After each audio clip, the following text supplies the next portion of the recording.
Let's talk a little bit about tiny houses and big dreams. Lake City Woodworks announces its Tiny Home Lottery fundraiser, and a real pleasure to welcome back the executive director, Liam O'Rourke. Liam, thanks for having us. glad to have a chance to chat, to talk a little bit of, first, Lake City Tiny Home. So Lake City is what? Lake City Works is a nonprofit organization that supports individuals living with mental illness, I guess on their quest to employment. So we do that in a lot of different ways.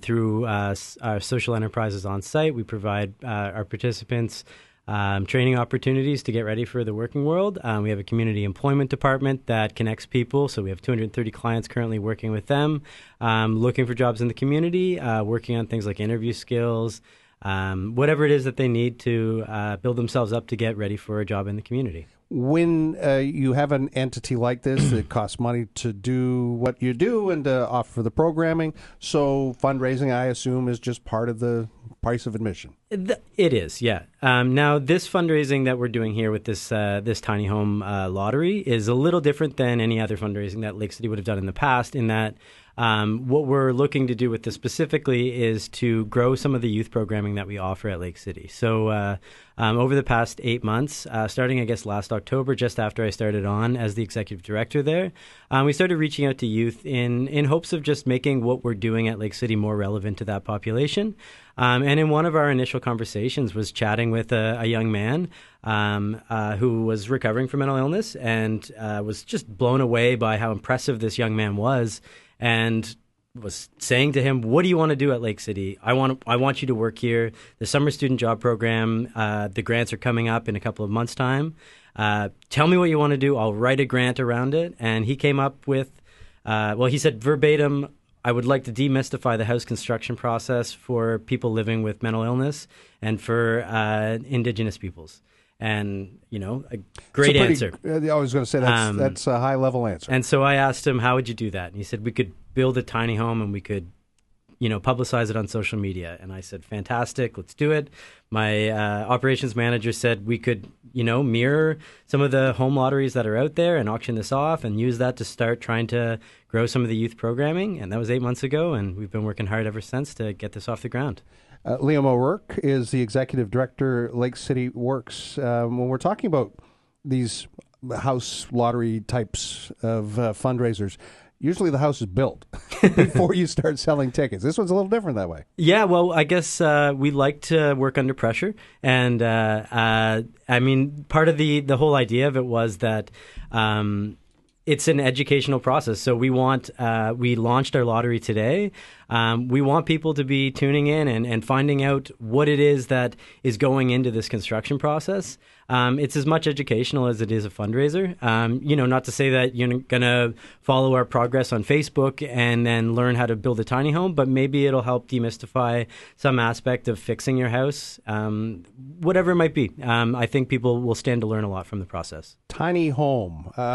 Is that a definition? Is that just an adverb? I mean, when we're talking about, it's a description. It's not like a dollhouse. This is a home for people. It is a home for people, yeah. It's a small home for people. The one that we're building is roughly 170 square feet.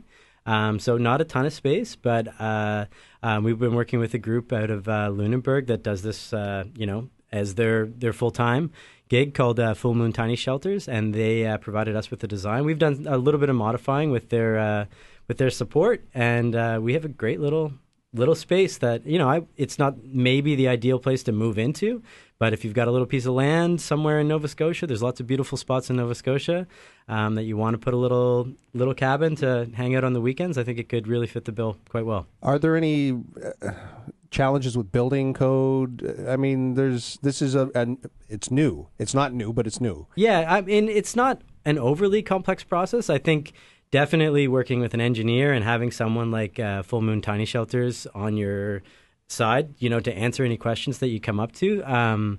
It's actually considered a modified trailer. Okay. So it doesn't, we are building within the building code for a standard building. It's not sort of regulated in the same way that a house would be. The primary concern is how you fix it to the trailer so that when the trailer moves, the house stays attached to it. And so we've got that part is done and stamped and signed, so that's all good. Where are you constructing this? We're actually building it in our parking lot behind our woodworking operation on 386 Windmill Road. So people want to pop by and have a look. We've got walls, and I'm told the roof will be up by the time I get back this afternoon. That's quick. Yeah. When did they start? We started a week and a half ago. Okay. Yeah. What's the timeline for the construction? We're hoping to have the whole thing pretty well wrapped up by the end of August, and the draws October 5th. So any finishing details, if there's other little things that we run into, then we got a month of wiggle room to get her done. I know we said this is a fundraiser. What will the money go towards? The money will go towards creating new youth programs at Lake City. So whether that be creating more tiny homes, some therapeutic woodworking programs that we've been talking with youth about, so opening up our shop in the evening so that youth can come in. We've been talking about doing some furniture restoration, just straight up construction if you want to come in and build yourself a bed. We piloted some programs like that this past year with great success, and looking to expand on that. We did receive some funding from the Department of Health and Wellness to create some of that programming, but we need more money to get it off the ground, so this could go into that.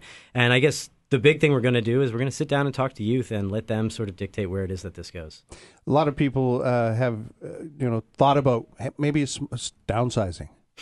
You can't downsize much more than this. This is pretty, it's not a lot of space, but it's a fabulous way to kind of, approach the whole, the mental health, the community support, and of course as a fundraiser as well. Yeah, and I think, from my perspective, I live in a house that's a fair bit larger than 160 square feet, but funnily enough, a lot of the clients that I support at Lake City, they come from a different perspective, and I know for a lot of the clients that we support at Lake City and individuals living with mental illness and potentially people that are on income assistance, affordable housing is not readily available. And I guess that's one of the other things that we're wanting to point out with this fundraiser is just, we're not an advocacy organization, but we're doing this project and people are interested in it. So I think it's something that's worth pointing out in that there is a lack of affordable housing for folks living with mental illness within the city and those on income assistance. And the prices are going up. And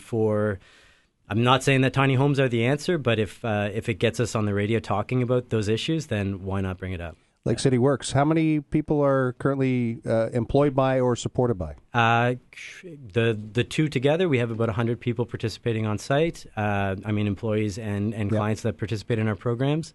And through our community employment, all told, we're around 300 people. 10,000 tickets. That's it. Did you guys choose that number? Is that set out in some kind of lottery law? Or we did choose that number. Yeah. Now that is, we did have to pick a number of tickets that we sold, so we thought that gave people reasonable odds. Mm-hmm.